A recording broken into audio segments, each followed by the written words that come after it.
Hi, this is Brad Linder with Liliputing, and this is Amazon's new Fire 7 tablet. It was released in June 2022. It's the 12th generation model, and it's the first one to ship with Fire OS 8, which is the latest version of Amazon's operating system that's based on Android 11, whereas earlier versions, Fire OS 7, was based on Android 9. Now, for the most part, it looks pretty similar, and I've got a video sort of looking at some of the small differences that you'll find, but it is a newer version of the operating system that'll be coming soon to other Fire tablets as well, I would imagine.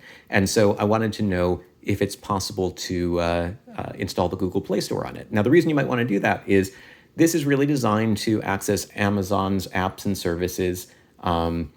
It has the Amazon App Store pre-installed, and you have access to tens of thousands of apps and games and other content.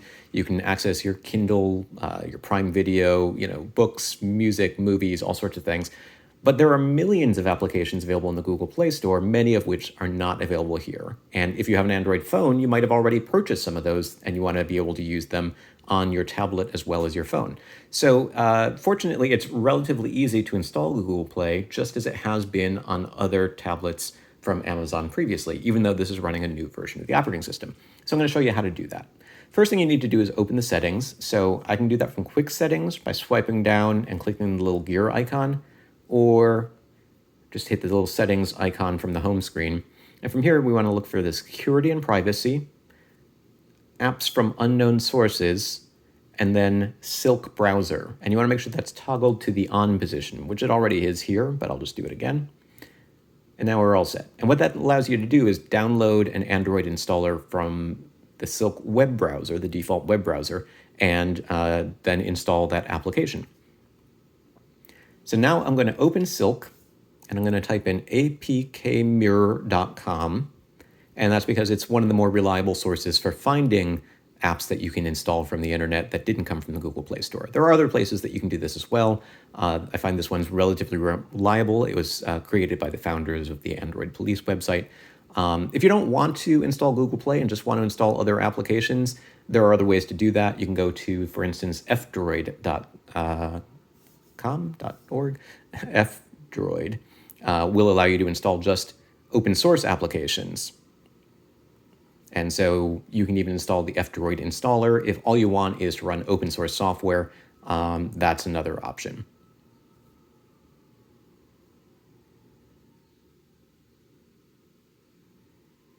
So there you go, that's F-Droid.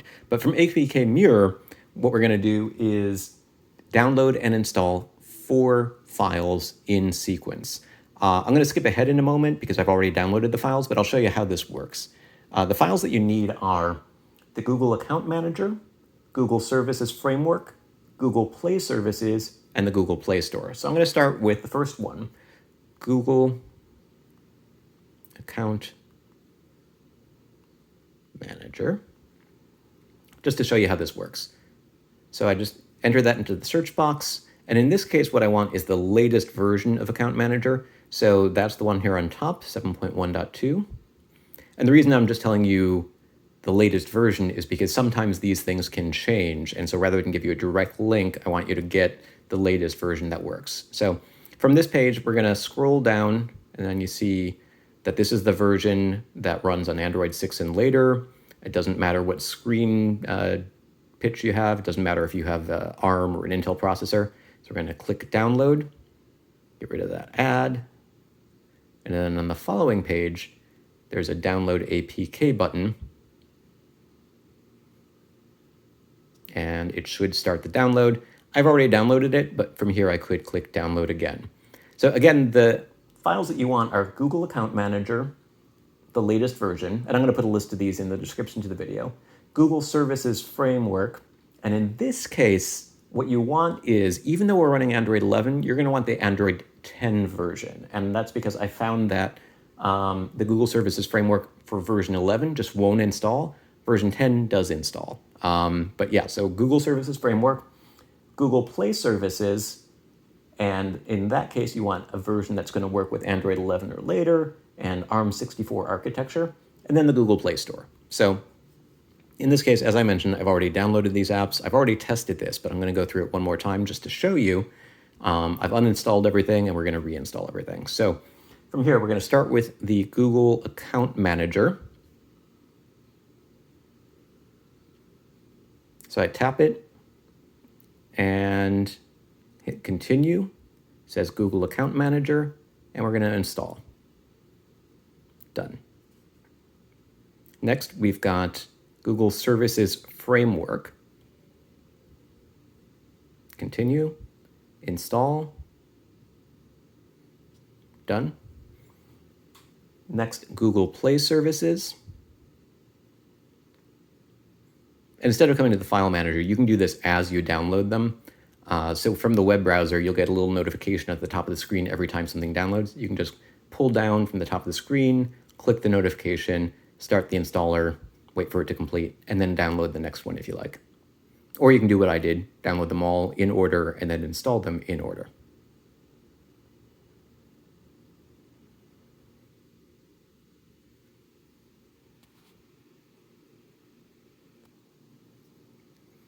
And then finally, we have the Play Store itself.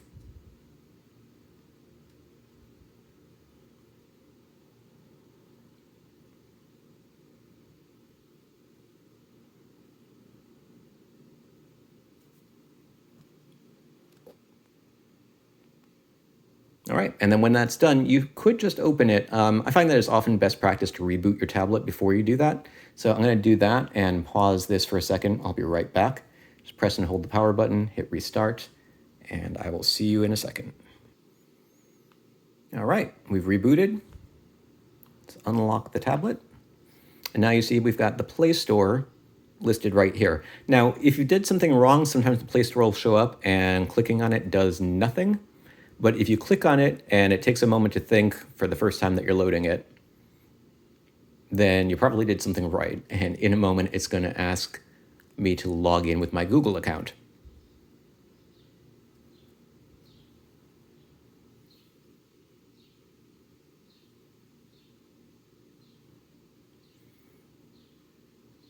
All right, so I'm going to pause while I log in, and I will be right back.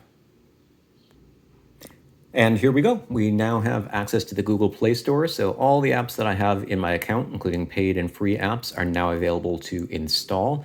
I can access that from my library.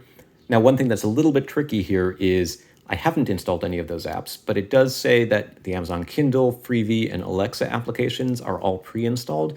And this is one of the problems of running two app stores on your device, is that the Amazon App Store and the Google Play Store are going to fight over which one should be updating those. So that's just something to sort of keep in mind. But I can now, purchase and install applications. We've got games here. We've got all the stuff that's available from Google Play, including millions of applications. Or we can access movies, TV shows, books, everything that Google has. So it makes the tablet a little bit more like a regular Android tablet as opposed to an Amazon-specific one. You can even install third-party app launchers, although it can be a little bit tricky to get the home button to map to that instead of taking you here. So you need to launch it every time. There are people who have more advanced hacks for Fire tablets. Check out Fire Toolbox from the XDA Developers Forum for information about the latest hacks that let you do things like hijack the home button. As of the time I'm recording this video, it hasn't been updated to support this tablet with this operating system yet, but it's probably just a matter of time because these are affordable tablets with decent displays, decent specs, not speed demons, but you get a lot of bang for the buck in terms of a low price for decent hardware. And so I suspect that people will continue hacking the 7-inch model, much as they have the 8-inch and 10-inch and other versions in the future. So this is Brad Linder with Liliputing, taking a look at how to install the Google Play Store on the Fire 7 tablet running Fire OS 8. Same instructions will likely work for other devices if and when they're updated to Fire OS 8.